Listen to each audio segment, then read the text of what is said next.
Well, he spoke following the conclusion of a recent meeting with African political and business leaders. Mr. Ibrahim also says African countries can become self-reliant without aid.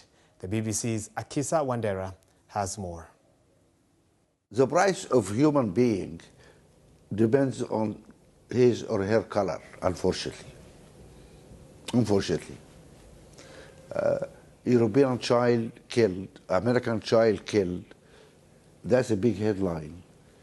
100 kids killed in Africa. Even your BBC will not mention it.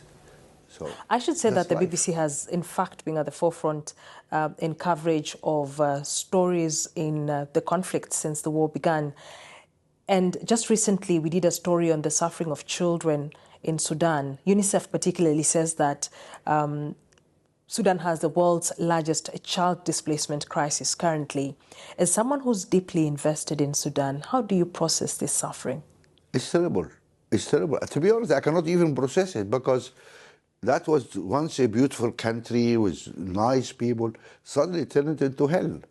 And is there a proper education for this kid going on now? Famine is setting in, cholera is setting in. It is just unimaginable disaster. And this, we reflect in ourselves, our own people, the crazy generals. And this is infighting just for power. What for? You know, everybody have a finger in Sudan, from Turkey to Iran, to Emirates, to Saudi Arabia, to Egypt, which is just ridiculous. And that impede any concerted effort to deal with this. Are you worried that the longer the conflict drags on, the more likely Sudan is going to fragment even further? It happened already. It is there. Sudan has been destroyed. This is a fact. And that going to become immeasurable, not only for Sudan, for all our neighboring countries.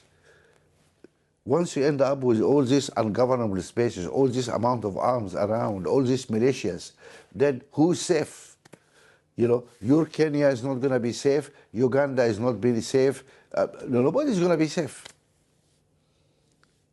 Egypt will not be safe. Where these arms come from? It's not manufactured in Sudan.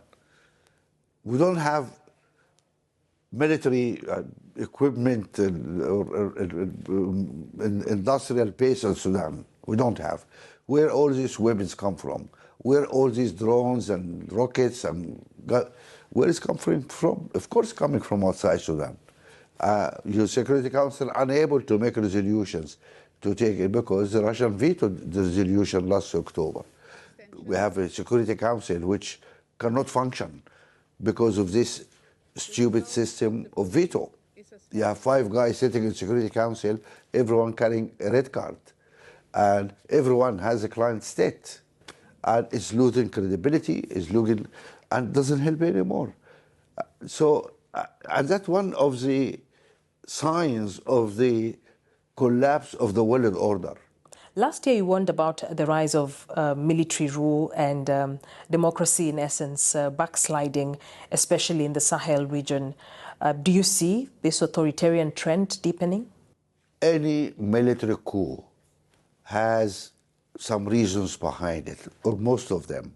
They have some reason behind it, which is essentially the failure of the civilian government, assuming it was civilian government, because sometimes they have coup against coups.